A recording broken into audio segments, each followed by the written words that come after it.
2026-27 শিক্ষাবর্ষে একাদশ শ্রেণীতে ভর্তি নীতিমালা 2026 প্রকাশ করা হয়েছে। নীতিমালা অনুযায়ী আগামী 2 সেপ্টেম্বর থেকে অনলাইনে ভর্তির আবেদন কার্যক্রম শুরু হবে। এদিকে একাদশ শ্রেণীতে ভর্তির আসনের 7% কোটায় রাখা হয়েছে। নীতিমালা অনুযায়ী কলেজগুলোর মোট আসনের 93% সবার জন্য মেধার ভিত্তিতে উন্মুক্ত থাকবে। বাকি 7% আসন কোটায় সংরক্ষণের প্রস্তাব করা হয়েছে। এর মধ্যে মুক্তিযোদ্ধা এবং শহীদ মুক্তিযোদ্ধাদের সন্তানদের জন্য 5% এবং শিক্ষা মন্ত্রণালয় ও এর অধীন দপ্তর সংস্থার কর্মকর্তা কর্মচারীদের সন্তানদের জন্য 2% আসন রাখা হয়েছে। কোটাধারীদের সংশ্লিষ্ট প্রমাণপত্র যাচাই করে ভর্তি সম্পন্ন করতে হবে। মুক্তিযোদ্ধা কোটায় উপযুক্ত প্রার্থী না থাকলে মেধা তালিকা থেকে ভর্তি করতে হবে। কোনো আসন শূন্য রাখা যাবে না। জিপিএ সমান হলে যেভাবে মেধাক্রম দেয়া হবে, সমান জিপিএ প্রাপ্তদের ক্ষেত্রে সর্বমোট প্রাপ্ত নম্বরের ভিত্তিতে মেধাক্রম নির্ধারণ করা হবে। বাংলাদেশ মাদ্রাসা শিক্ষা বোর্ড, কারিগরি শিক্ষা বোর্ড ও বাংলাদেশ উন্মুক্ত বিশ্ববিদ্যালয়ের ক্ষেত্রে গ্রেড পয়েন্ট ও প্রাপ্ত নম্বর সমতুল্য করে হিসাব করতে হবে। তাছাড়া বিভিন্ন সালের গ্রেড পয়েন্ট ও প্রাপ্ত নম্বর সমতুল্য করে হিসাব করতে হবে।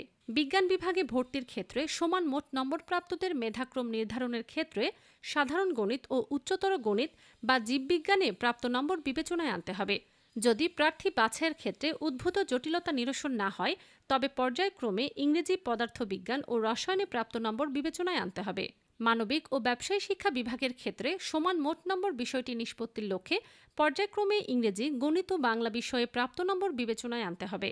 এক বিভাগের প্রার্থী অন্য বিভাগে ভর্তির ক্ষেত্রে জিপিএ একই হলে সর্বমোট প্রাপ্ত নম্বরের ভিত্তিতে মেধাক্রম নির্ধারণ করা হবে। এক্ষেত্রে প্রার্থী বাছাইয়ের ক্ষেত্রে উদ্ভূত জটিলতা নিরসন না হলে পর্যায়ক্রমে ইংরেজি, গণিত ও বাংলা বিষয়ে প্রাপ্ত নম্বর বিবেচনায় আনতে হবে। নীতিমালা অনুযায়ী স্থাপনের অনুমতি আছে কিন্তু পাঠদানের প্রাথমিক অনুমতি নেই এরূপ কলেজ বা সমমানের প্রতিষ্ঠান কোনো অবস্থাতেই ছাত্রছাত্রী ভর্তি করাতে পারবে না। পাঠদানের প্রাথমিক অনুমতিপ্রাপ্ত অথবা স্বীকৃতিপ্রাপ্ত কোনো কলেজ বা সমমানের প্রতিষ্ঠানে অনুমোদিত ক্যাম্পাস বা শাখায় এবং অনুমোদিত কোনো বিষয়ে ছাত্রছাত্রী ভর্তি করা যাবে না।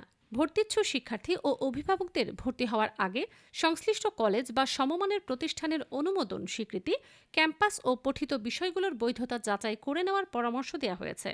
নীতিমালার সূচি অনুযায়ী আগামী 2 সেপ্টেম্বর বুধবার থেকে একাদশে ভর্তির অনলাইন আবেদন শুরু হবে। আবেদন করা যাবে 10 সেপ্টেম্বর বৃহস্পতিবার রাত 8টা পর্যন্ত। যেসব শিক্ষার্থী পুনঃনিরীক্ষণ বা পুনঃমূল্যায়নের জন্য আবেদন করেছে, তারা যদি আবেদনের যোগ্য হয় তবে তাদেরকেও একই সময়ের মধ্যেই আবেদন করতে হবে।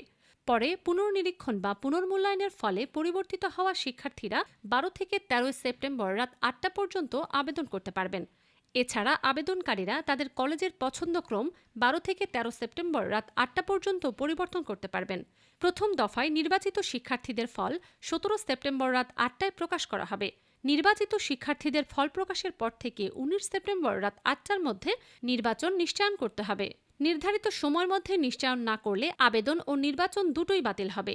চূড়ান্তভাবে নির্বাচিত শিক্ষার্থীদের ভর্তি কার্যক্রম চলবে 20 থেকে 22 সেপ্টেম্বর। আর 23 সেপ্টেম্বর থেকে একাদশ শ্রেণীর নিয়মিত ক্লাস শুরু হবে।